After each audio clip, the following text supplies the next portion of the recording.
Good morning, students.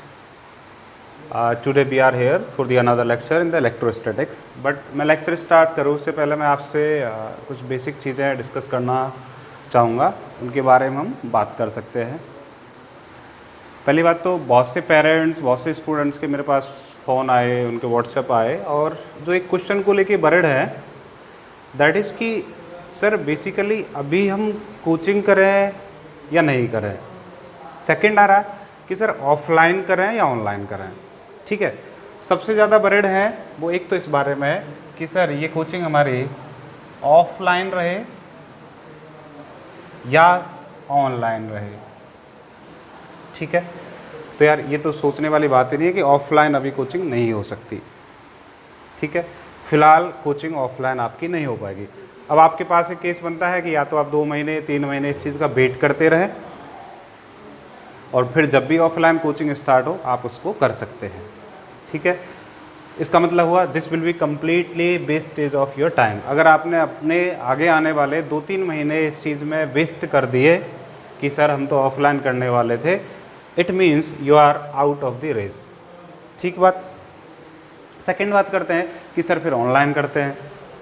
तो online को लेके अब आपके पास ये है कि ऑनलाइन को लेके बहुत सारे ऑप्शंस हैं आपके पास।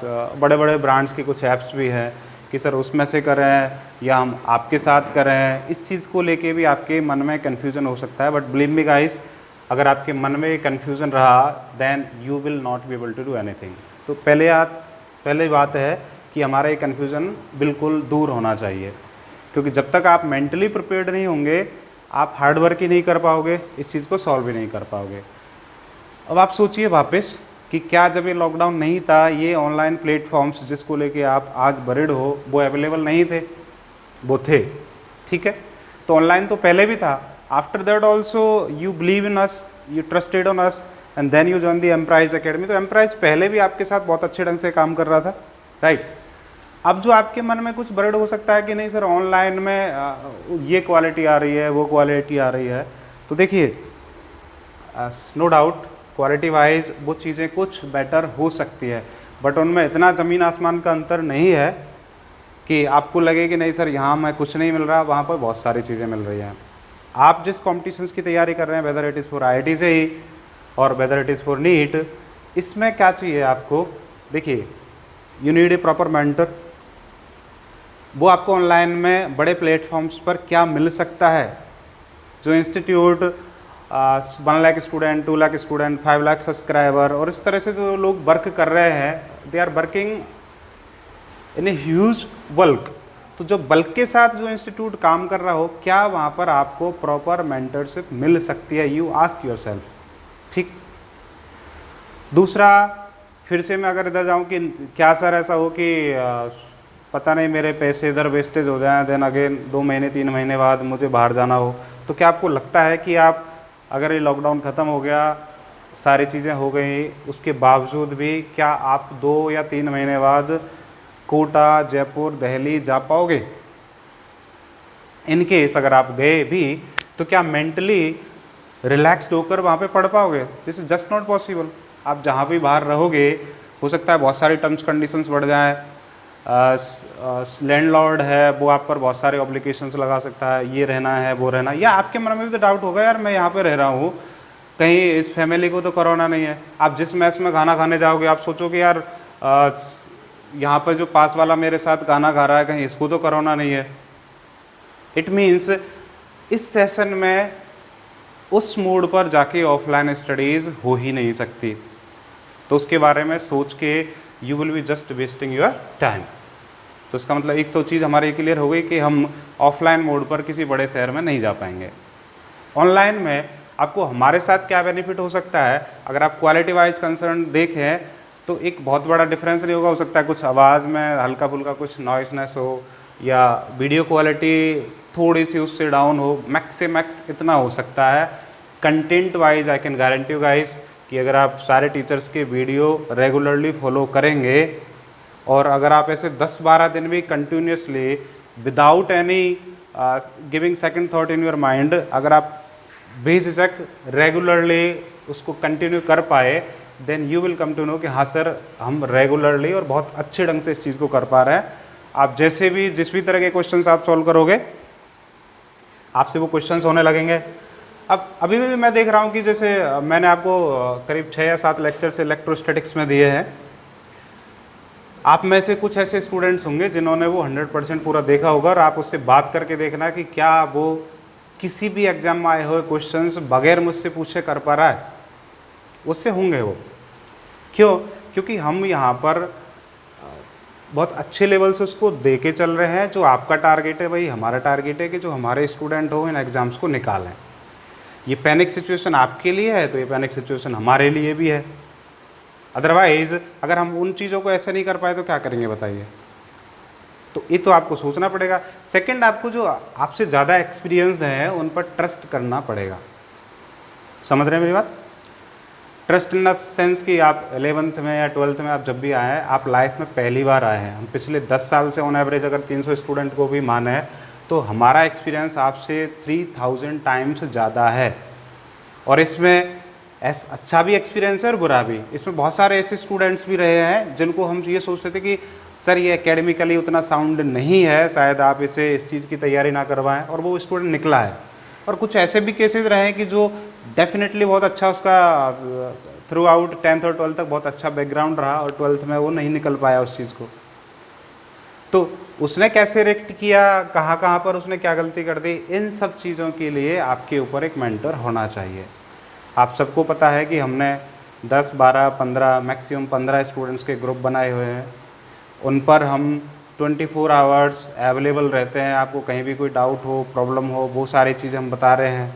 तो जब आप प्रॉपरली लेक्चर फॉलो करेंगे, जहाँ भी आपको डाउट आ रहा होगा, हम आपको डाउट रिमूवल क्लासेस हम आपको दे रहे हैं। तो डाउट्स के लिए हमारे यहाँ कोई प्रॉब्लम है नहीं आपको, ठीक है। हम आपको नोट्स अवेलेबल करा रहे हैं। हम आपके रेगुलर टेस्ट रखेंगे और ये ऑनलाइन रहेंगे। ऑनलाइन आपको रेगुलर टेस्ट रहेंगे, ऑनलाइन आपके नोट्स रहेंगे, ऑनलाइन हम आपके डाउट्स रिमूव कर रहे हैं। अभी तक हम कुछ यूट्यूब और इसके थ्रू जा रहे थे। होपफुली कुछ दिन में हमारी एक ऐप भी प्ले स्टोर पर आ जाएगी, तो उसमें ये सारी फैसिलिटीज़ भी आपको मिलने लग जाएंगी। ठीक बात। दूसरा एक बेनिफिट और हमारे साथ है, जो आप किसी बड़े ब्रांड्स को लेके हल्के से कंफ्यूज्ड है कि अगर 2 महीने बाद, 1.5 महीने बाद ये लॉकडाउन हटता है तो हम तुरंत 1 या 2 दिन के अंदर ही हमारी ऑनलाइन क्लासेस को ऑफलाइन में कन्वर्ट कर सकते हैं। तो वो टाइम डिले आपका बच गया, ठीक है। और फिर भी आपकी अगर बात समझ में नहीं आई है तो यार टाइम वेस्ट एटलीस्ट ना करो। अगर आपको ऑनलाइन का भी कहीं ऐसा लग रहा है कि नहीं मुझे वहाँ पे बेटर सॉल्यूशन मिल रहा है, तो प्लीज़ गाइस जॉइन दैट। आप उसको ज्वाइन कर सकते हो। आपके पास और एक्स्ट्रा पैसा आपके पास पेरेंट्स को खर्च करने के लिए, आप हमारा भी ज्वाइन कर सकते हो, उसको भी ज्वाइन कर सकते हो कि अगर कुछ डाउट्स अगर वो आपके नहीं देख पा रहे हैं तो उसको हमने देख लिया। ये चीज़ भी हो सकती है। बट ऐसा नहीं है कि आप उन्हें ज्वाइन नहीं करेंगे तो हम आपको वो सॉल्यूशन नहीं दे पाएंगे। तो ये आपको पहले अपने आप को मेंटली प्रिपेयर्ड करना है। अगर आप मेंटली प्रिपेयर्ड नहीं है, खुद के फ्यूचर की आपको टेंशन नहीं है, आप रेगुलरली हमारे क्लासेस को नहीं देख रहे हैं, then definitely there is a problem. अभी मेरी मैथ्स वाले सर से भी बात हो रही थी, आर के सर से, तो बता रहे थे डिटरमिनेंट्स के अंदर उन्होंने 300 से ज़्यादा क्वेश्चंस डिस्कस किए हैं। तो 300 क्वेश्चंस आपके पर चैप्टर्स हो रहे हैं। तो ऐसा तो नहीं है कि आपको ऐसा लगे कि सर ये नहीं कर पा रहे हैं, वो नहीं कर पा रहे हैं। वो आपके ऊपर है कि आप कितनी सिंसियरिटी के साथ उस चीज़ को फॉलो कर रहे हैं। तो आई होप मेरी बातें आपको समझ में आ रही होंगी कि ऑफलाइन अभी पॉसिबल नहीं है, और एटलीस्ट इस सेशन के लिए नहीं है। आप सोचें 2 महीने 3 महीने बाद मैं दिल्ली चला जाऊंगा, कोटा चला जाऊंगा, it is not gonna happen. अगर आप चले भी गए तो आप मेंटली इतने रिलैक्स नहीं रहेंगे कि आप अपनी स्टडीज़ पर प्रॉपरली वर्कआउट कर सकें। ऑनलाइन मोड के अंदर आपको जो जिन ब्रांड्स को लेके आप कंफ्यूज हो वो हमेशा ऑनलाइन रहना है। हमारे साथ एक बेनिफिट है आपको कि ऑनलाइन और ऑफलाइन दोनों तरीके से हम इसको एडजस्ट कर सकते हैं, ठीक है। तो अपने दिमाग से कन्फ्यूज़न हटाइए, और अगर कहीं भी अभी भी आपके मन में कोई डाउट हो, प्रॉब्लम हो, यू कैन आस्क मी। आपके पास मेरा नंबर पता है, ठीक है। आप वेबसाइट से भी हमारा नंबर ले सकते हैं, और फर्दर अगर कुछ आपको काउंसलिंग की ज़रूरत हो then you can talk to us. तो अभी के लिए इतना ही। ये बातें बार बार डिस्कस करने से कोई मतलब नहीं होना चाहिए। फिर भी अगर आपके दिमाग में कुछ रह जाता है तो आप प्लीज़ उसको रिजॉल्व करें। करना है तो फिर प्रॉपरली करिए, और नहीं करना है या आपके दिमाग में कुछ और भी आ रहा हो तो please without any time delay आप। Okay students, so this the question. एक रिंग है हमारी और जिसकी रेडियस है हमारी r। इसके सेंटर पर मैंने -q चार्ज रख दिया जिसका मास m है। माई क्वेश्चन इज दैट, अगर मैं इसे ज़रा सा इधर हिलाऊं, ठीक है, स्लाइटली हम अगर इसे डिस्प्लेस करें तो क्या होगा? सेंटर पर क्या था कि सर सेंटर पर इसके चार्जेस सब इस तरह से हैं सर, वो कैंसिल आउट कर जाएगा। लेकिन अब जैसे ही सर इस q चार्ज को आप इधर लेके आएंगे तो ये इसको अपनी तरफ अट्रैक्ट कर रहा होगा। ये इसको अपनी तरफ जब अट्रैक्ट करेगा तो यहाँ पे क्या किस चीज़ के चांसेस बन रहे हैं? Here the chances of SHM। तो वही आपको मैं क्वेश्चन लिखा रहा हूँ। क्वेश्चन लिखिए, if we slightly displace the -q charge and released then find out the time period of oscillation. This is my question. ठीक है सर, कैसे करें इसे सॉल्व? स्लाइटली डिस्प्लेस किया है, इसका मतलब जैसे अगर मैं यहाँ से लेके यहाँ तक इसे x डिस्टेंस मान लूँ and I am saying that this r is much greater than x। ये आपका r है इस x से बहुत बड़ा है, ठीक है सर। अब क्या करोगे आप? अब इस रिंग की वजह से इस पॉइंट पर जैसे आपका ये चार्ज ये -q इस जगह पे आ जाएगा तो इसको क्या करेगा? एक इस पर इलेक्ट्रिक फील्ड लग रहा होगा। अब अगर ये पॉजिटिव है इस लोकेशन पर, इस रिंग की वजह से इलेक्ट्रिक फील्ड आप निकाल ही सकते हो ना कि सर उसका डायरेक्शन ऐसे होगा। बट इस जगह पर जो चार्ज आपका रहेगा x आपने यहाँ पर ऐसे रख दिया है -q, तो जो नेगेटिव चार्ज रहता है उस पर फोर्स क्या रहेगा? अपोजिट डायरेक्शन में रहेगा कि सर इस पर इस डायरेक्शन में एक फोर्स लगेगा F, ठीक है। तो इस F की वैल्यू क्या रखेंगे आप कि sir F is equal to sir formula रहता है मेरा QE। यहाँ पर सर -q है ये, और E की वैल्यू क्या रखेंगे आप? E की वैल्यू रखेंगे आप KQ x divided by this is r, this is x। तो ये वाली डिस्टेंस क्या हो जाएगी? तो उस हिसाब से आप r, ये आपको फॉर्मूला याद होना चाहिए कि क्यों, ये तो हम पहले करा चुका हूँ मैं आपको, इसका डेरिवेशंस भी गया है। तो this will B r² x²। मैं इसको रूट हटा दूँ तो मैं सीधा इसकी पावर कितना कर दूँ? 3/2।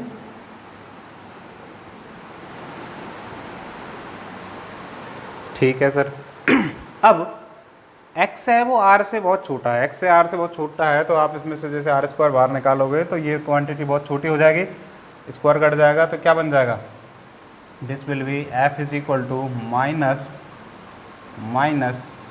QX divided by R³। यहाँ तक आपके समझ में आया? अब अगर आप इसे किससे कंपेयर करेंगे? On comparing this with F is equal to -KX। जब आप इसे F is equal to -KX से कंपेयर करोगे तो यहाँ पे आपको K इज इक्वल टू क्या मिला?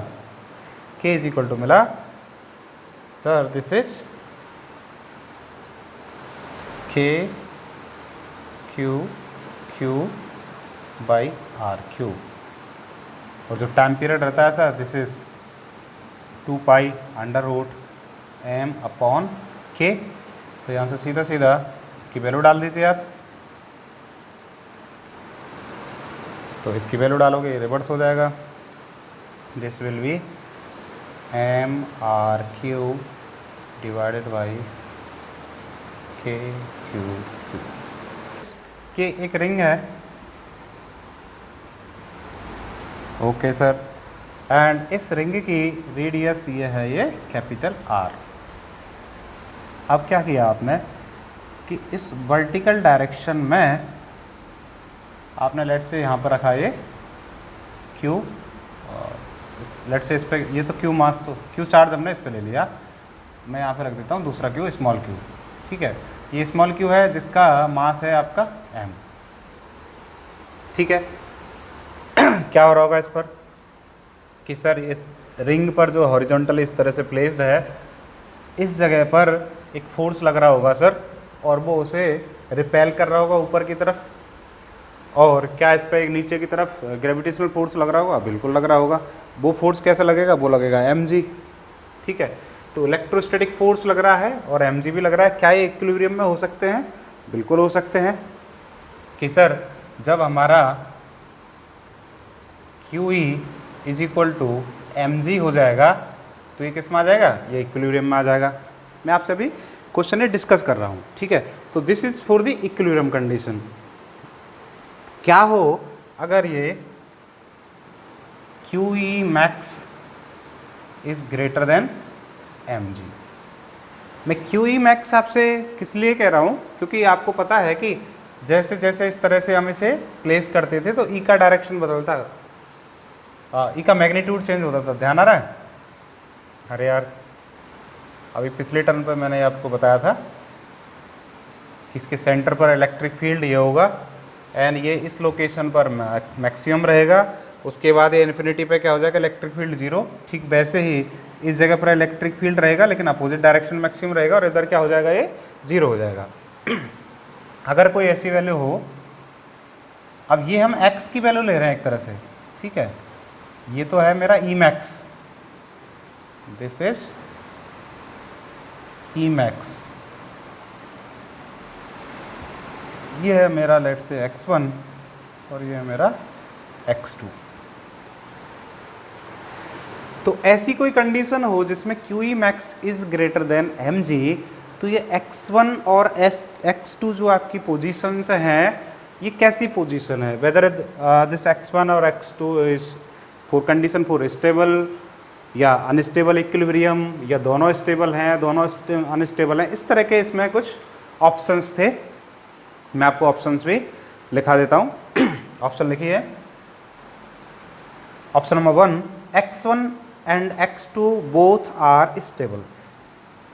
x1 and x2 both are stable। ठीक है sir. x1 and x2 both are unstable।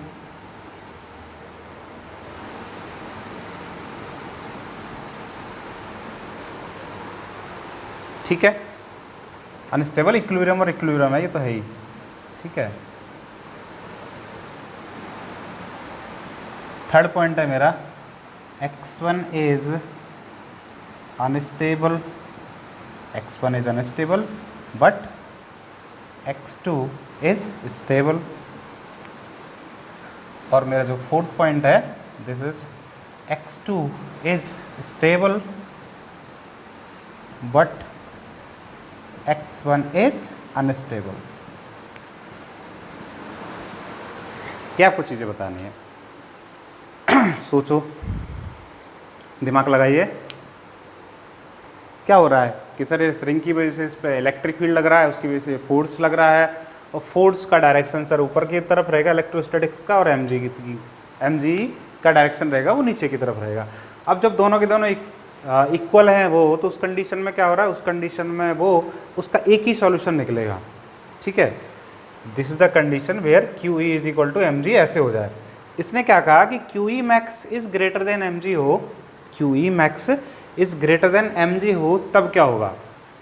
ऐसे जब आप इसके सॉल्यूशन निकालोगे ना, देखो QE max, सोचो क्या हो रहा होगा, QE max जब mg से छोटा हो जाएगा तो क्या होगा कि सर मैक्सिमम इलेक्ट्रिक फील्ड है, उसकी वजह से जो फोर्स है वही फोर्स छोटा है mg से।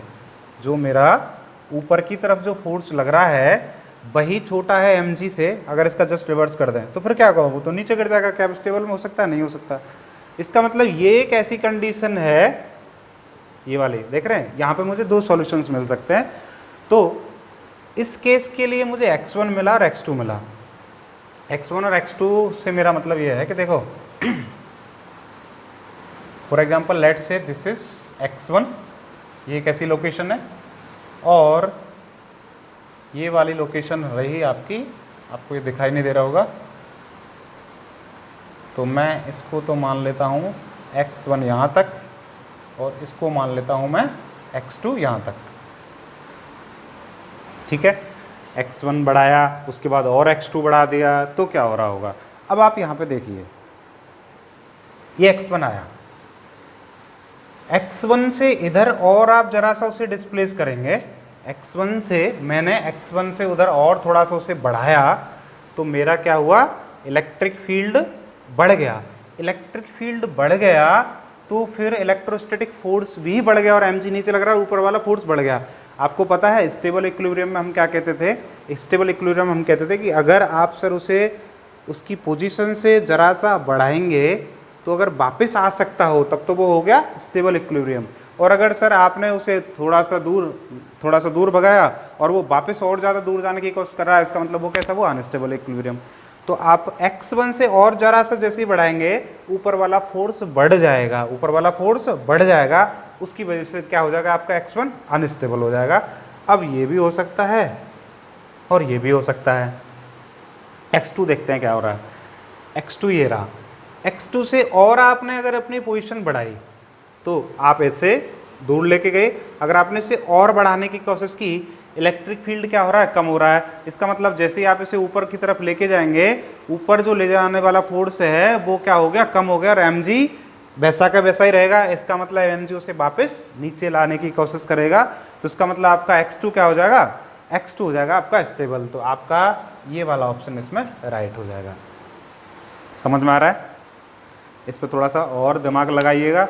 अगर समझ में नहीं आ रहा है तो इसको रिवर्स देख लेना, वापस से समझ लेना, और फिर भी कहीं कोई दिक्कत हो तो आप इससे रिलेटेड मुझसे बात कर सकते हैं, पूछ सकते हैं। ठीक है, ठीक है, ये रिंग की आपकी रेडियस है r, और इस रिंग के सेंटर से इसकी एक्सिस पर ऐसे कोई रॉड पड़ी है। ठीक है, यहाँ पे कोई रॉड पड़ी है जिसकी लंबाई है l, और इस पर जो चार्जेस की डेंसिटी दी है वो दी है लैम्डा कूलम पर मीटर। इसके पूरे के ऊपर चार्ज है हमारा, वो रखा है q। आपसे क्वेश्चन है, find out the force on the rod due to ring. Force on the rod due to ring। इस रिंग की वजह से फोर्स बताइए। कैसे करेंगे आप कि सर मैं क्या करूँगा, मैं एक स्मॉल एलिमेंट ले लूँगा सर, x डिस्टेंस दूर। आपने क्या किया, जो ये रॉड थी आपकी, इससे x डिस्टेंस दूर एक dx लेंथ का एलिमेंट ले लिया। अच्छा सर, अब आपने क्या किया कि इस स्मॉल एलिमेंट का चार्ज क्या रहेगा, dq, और dq की वैल्यू क्या रखेंगे आप, dq की वैल्यू रखेंगे आप कि सर लैम्डा इंटू इसकी लेंथ, लैम्डा dx। ये हो गया आपका dq। क्या इस जगह पर रिंग की वजह से इलेक्ट्रिक फील्ड निकाल सकते हो, बिल्कुल निकाल सकते हैं। उस इलेक्ट्रिक फील्ड का डायरेक्शन रहेगा ये वाला, तो इस जगह पर फोर्स रहेगा, उस स्मॉल फोर्स को can I say that this will be E into d q. यार F is equal to q e. इस जगह पर जो इलेक्ट्रिक फील्ड रहेगा, अब रिंग की वजह से जो इलेक्ट्रिक फील्ड रहेगा, क्या आपको वो पता नहीं है, आप जानते हैं कि sir that will be k q, ये x डिस्टेंस दूर रखा है सर आपने, तो k q x divided by k q x divided by under root, और अंडर रूट को हटा देंगे तो ये क्या बन जाएगा, r square plus x square raise to power 3/2, कि सर ये इलेक्ट्रिक फील्ड है, और जो स्मॉल चार्ज है d, ये तो dq है, ई इंटू डी क्यू है ये, ठीक है। ई की वैल्यू डाल दी, डी की वैल्यू आप उठा के यहाँ डाल दीजिए लैम्डा डी एक्स। अच्छा सर, अब कैसे करेंगे इसे? आपके पास डी एफ की वैल्यू पता है, आप ये देखिए क्या इस जगह पर इलेक्ट्रिक फील्ड का डायरेक्शन ऐसे रहेगा? बिल्कुल रहेगा। क्या इस जगह कोई एलिमेंट रहेगा? उसका भी डायरेक्शन ऐसे रहेगा। रिंग की वजह से एक्सिस पर इलेक्ट्रिक फील्ड का डायरेक्शन हमेशा एक ही डायरेक्शन में रहता है।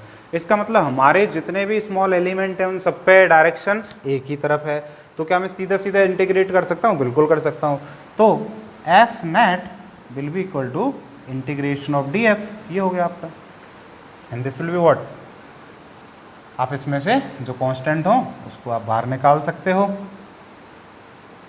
तो आपको कांस्टेंट मिला के Q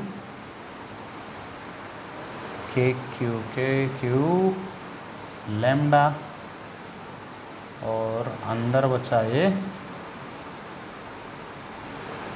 x d x divided by are square plus x square raise to power 3/2। Okay, अब आप ये सोचो बेटा x कहाँ से जा सकता है? x सर मेरा 0 से लेके x इज गोइंग फ्रॉम 0 टू x is equal to l। अच्छा सर, अब क्या करें इसे हम? तो अब इसको इंटीग्रेशन को करना थोड़ा सा डिफिकल्ट पड़ेगा आपके लिए। आपको क्या करना चाहिए इसमें, जो मैथ्स के स्टूडेंट हैं वो इसे ईजिली जानते होंगे। तो हम इसमें कुछ इसको मानेंगे। तो आपने क्या मान लिया कि sir r square plus x square is equal to क्या कह दो आप? टी स्क्वायर, ठीक है। तो ये तो कांस्टेंट है, इसका डिफरेंशिएशन तो 0 हो जाएगा। तो here you will be saying 2x dx is equal to 2t dt। काम हो गया आपका। अब आप इजीली इसको सॉल्व करेंगे। एक बार मैं फिर से इधर आऊँगा, इसकी रेंज वगैरह और हमें देखनी है, लेकिन अभी फ़िलहाल के लिए मैं कह सकता हूँ कि sir F net is equal to k Q lambda, और सर ये जा रहा है एक्स डी एक्स को, ये 2 से 2 कैंसिल आउट हो जाएगा। तो एक्स डी एक्स को लिख सकता हूँ मैं T D T divided by, ये क्या माना था? टी स्क्वायर, और ये इससे कैंसिल आउट हो जाएगा तो ये बना टी क्यू। और जब इसे वापस और सॉल्व करोगे then you will be getting integration, sorry चलो इधर ही लिख देता हूँ मैं, k Q lambda d t upon t square. T square का इंटीग्रेशन आप जानते होंगे -1 upon t, -1 upon t. K Q lambda -1 upon t, लेकिन लिमिट 0 से l नहीं करनी है, लिमिट आपको यहाँ पे चेंज करनी है, वो हम वापस से चेंज करते हैं। चलिए, तो जब आपका बेटा x इज इक्वल टू 0 था, x is equal to at x is equal to 0, तो आपको t इज इक्वल टू क्या मिला कि sir x is equal to 0, तो t square is equal to r square, इसका मतलब t is equal to r। तो जो नीचे वाली लिमिट है दिस इज r। क्लियर? यहाँ तक आपके समझ में आया होगा। अब कि सर मेरा जब x इज इक्वल टू मेरा l हो जाए, x is equal to l हो जाए, तो हो जाएगा r square l square is equal to t square. तो टी की वैल्यू क्या आ जाएगी यहाँ से? At x is equal to l, तो टी इज इक्वल टू हो गया मेरा under root are square plus, इसको मैं at x is equal to l I can say T is equal to under root are square plus x square. तो R is going from this T is going from R से लेके under root are square plus x square. इसको आप value डालिए, minus बाहर निकाल लीजिए, upper limit minus lower limit, तो इजीली ये सॉल्व हो जाएगा आपका ये। चलो यार नोट कर लीजिए, मैं जिससे इसे बाद में लिख सकूँ। आप इसे नोट कर लीजिएगा, और मैं यहाँ पे मेंशन कर देता हूँ इसको, दैट इससे इसका जो फाइनल आंसर आपको आएगा this F is equal to, जो आप इसमें वैल्यूज पुट कर दोगे then you will be getting answer K Q lambda, you will be getting answer K Q, you will be getting answer K Q lambda divided by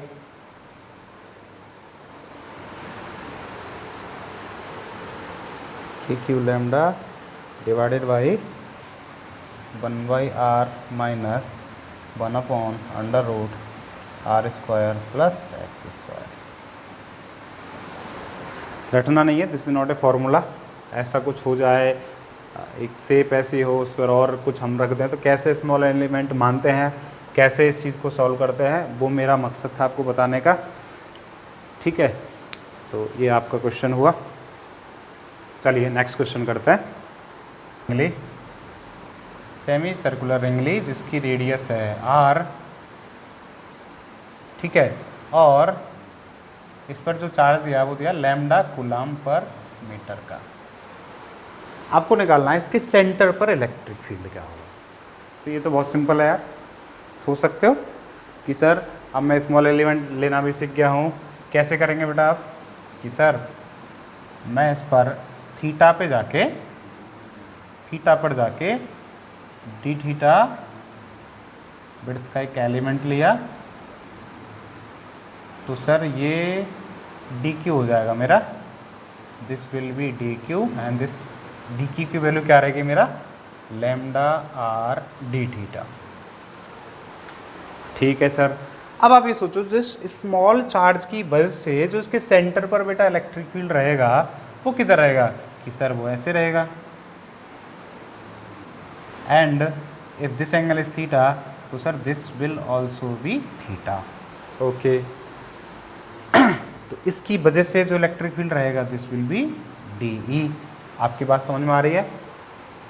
अब आप ये सोचो D के कंपोनेंट्स आप करेंगे तो एक तो इधर बन जाएगा क्या, d E cos theta, and this this will be D E cos theta, and here this will be sir this will be D E sine theta. अब आप दिमाग पर जोर डालो कि अब इतना तो आपके समझ में आना चाहिए कि कौन सा कैंसिल आ जाएगा। दोनों को सॉल्व करोगे एक तरफ जीरो आएगा ही, लेकिन आप जान रहे हैं कि जब आपका चार्ज इधर है तो एक आया इधर डी ई कॉस थीटा, और सर जब मेरा चार्ज इधर हो जाएगा तो इधर विल कैंसिल आउट। तो सारा का सारा जो एक तरह से नेट इलेक्ट्रिक फील्ड रहने वाला है मेरा ई नेट, क्या वो ई नेट मेरा रहेगा integration of D E sine theta, integration of D E sine theta. अब अगर आप इसे सॉल्व करोगे तो डी की वैल्यू देखो, डी की वैल्यू क्या रखेंगे कि सर डी है स्मॉल चार्ज की वजह से है, स्मॉल चार्ज की वजह से है सर, तो देखो के क्यू, क्यू है मेरा डी क्यू, तो के लैम्डा आर डी थीटा, के क्यू बाई आर स्क्वायर, और ये इससे यहाँ तक की डिस्टेंस सर ये आर स्क्वायर थी इंटू साइन थीटा। ठीक है, आर से आर कैंसिल आउट हो गया, क्या चीज़ कांस्टेंट है, आप कहेंगे sir K lambda by R, K lambda by R मेरा कांस्टेंट हो गया, और अंदर क्या बच गया मेरा sine theta D theta.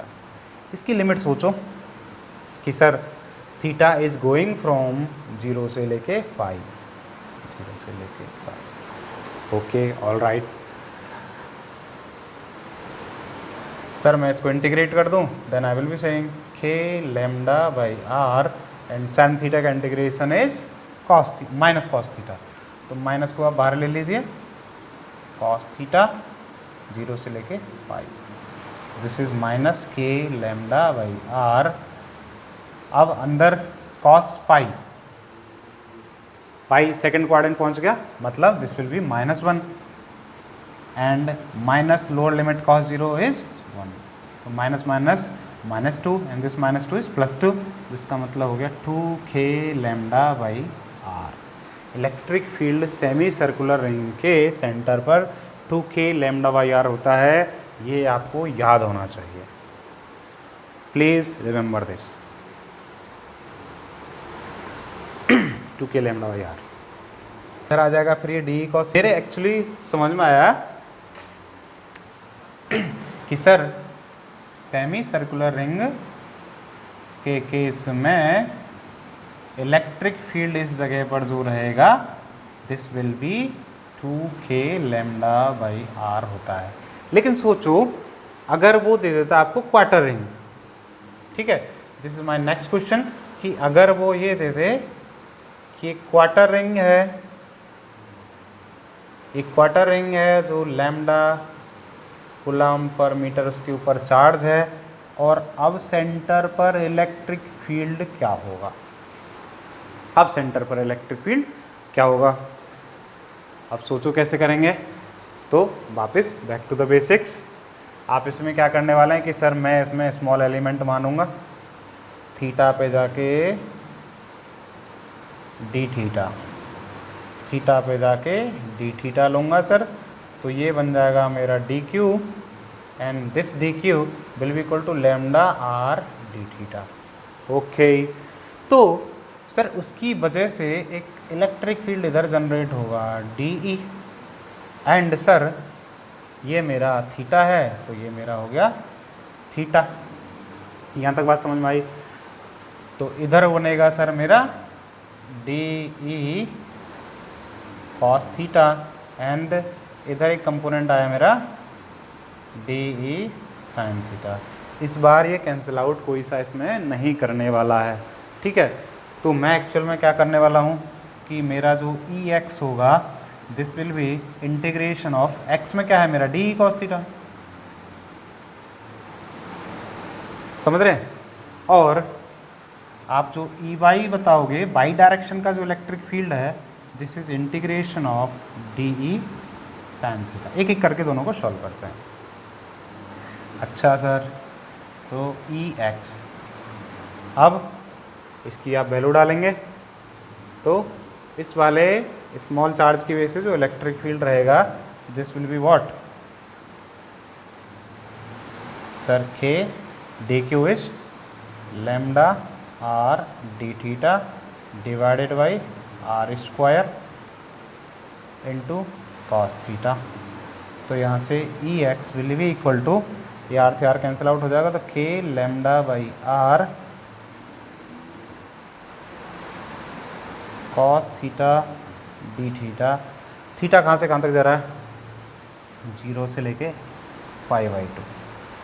Cos theta का इंटीग्रेशन क्या रहेगा? कॉस थीटा का इंटीग्रेशन रहेगा मेरा साइन थीटा, तो के लैम्डा बाई आर